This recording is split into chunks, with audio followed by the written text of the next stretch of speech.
A wretchedly damp start to the cricket season in this part of the world, in Northern Europe. But the sun is shining here. This is all a bit frustrating because we should have had a problem is in the middle of the order. The top order is pretty good, but again the approach with which the top order wants to go, that will have to be seen leading up to the World Cup. They had an issue against New Zealand just recently where Saim Ayub just couldn't get going, and you'll have to keep an eye on this youngster as well. He's very talented. He walked away from the appeal. That would suggest he was pretty certain of what was happening. Well, Mark Adair does do that. He gets the ball to shape. It's perfect, and that's what we'll see Naseem Shah doing as well, because I think Naseem Shah has added a dimension to his bowled.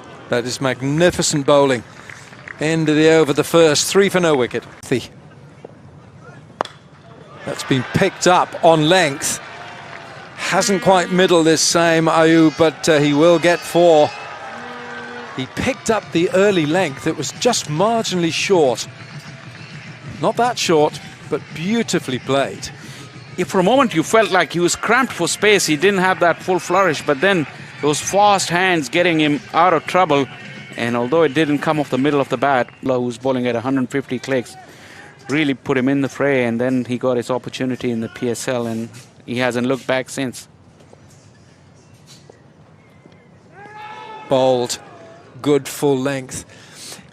As a bowler, you've got to back yourself, you've got to be brave, and sometimes even if you've got a natural aggressor like Saim Ayub, sometimes you've got to tempt him into the shot as well. Bowling a full length but at slip. Oh, hurry, he might be out. He might be gone. Rizwan, is he short of his ground? Now the umpire's asked to see this, for the third umpire to have a look. It's a big mix-up. Saim Ayub called Rizwan. It felt initially, when Rizwan responded, Saim just said no, and Rizwan had no time.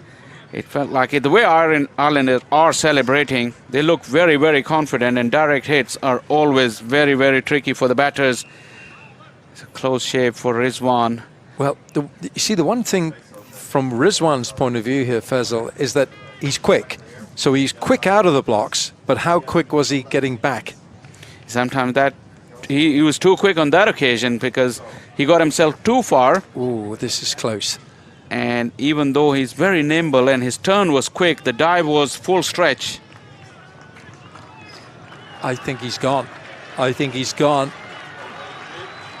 Yeah, Rizwan. Mohammad Rizwan is walking back. That's an early strike for Ireland.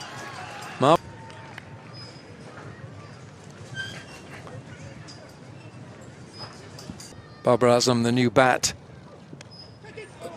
Oh, goodness me, that's gone past slip for 4. Ireland, this is a great start by the home side. End of 2 overs, it's 11 for 1.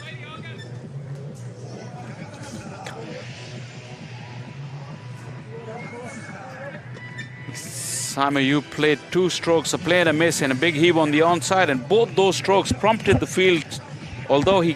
For the new bat. Beautiful. How good is that? Just an exquisite touch through that straight mid-wicket, and it's gone for 4. Babar Azam with a touch of class. It's just pure magic from Babar Azam. Was a sublime, just flick of the wrist. You hardly seem to have hit it, and it just raced across this outfield. 2 straight, you could say, but the shot was just top class. It's gorgeous, isn't it? You just pay the admission.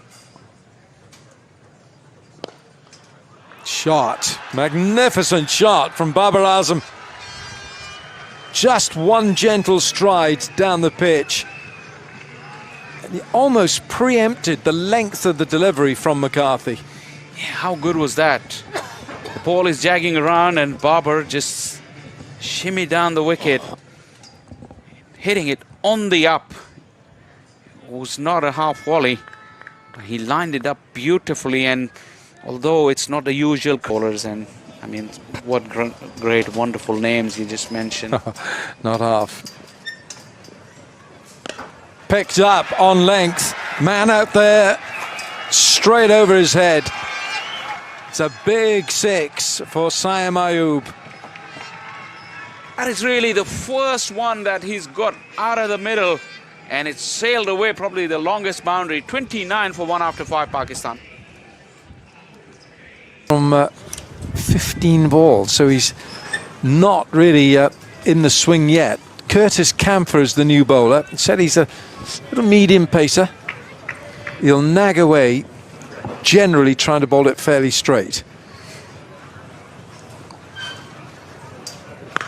Short, too short, over the head of that short mid-wicket, and that's 4 for Babar Azam. It's another of Babar Azam's trademark strokes, that front foot pull. He doesn't really go back and across for these pull strokes. He picks up the length so quickly. You see, it went way in front of square. Just came right out of the screws as well. It sounded absolutely beautiful. Look at that, just clearing that front foot, but the weight was still coming on into the shot. And the thump was terrific. Short. There's been a lot of talk about Babar Azam moving into the next gear in terms of his Babar dragging it, and Sterling realizes what Babar wants to do, so he's put the 2 fielders out. The challenge would be even great for Camphor against Saim Ayub, because he's had his eye in. Absolutely smashed a 6 towards the back end of the last over. And coming towards the end of the power play, just 1 delivery to go.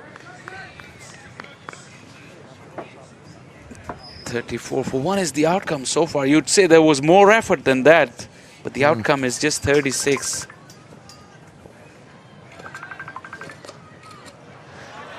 Oh, beautifully played. How gorgeous is that? Playing it late, and just using the pace. Not a bad delivery at all, but beautifully put away by Saim. Power play done and dusted. Pakistan 38 for 1.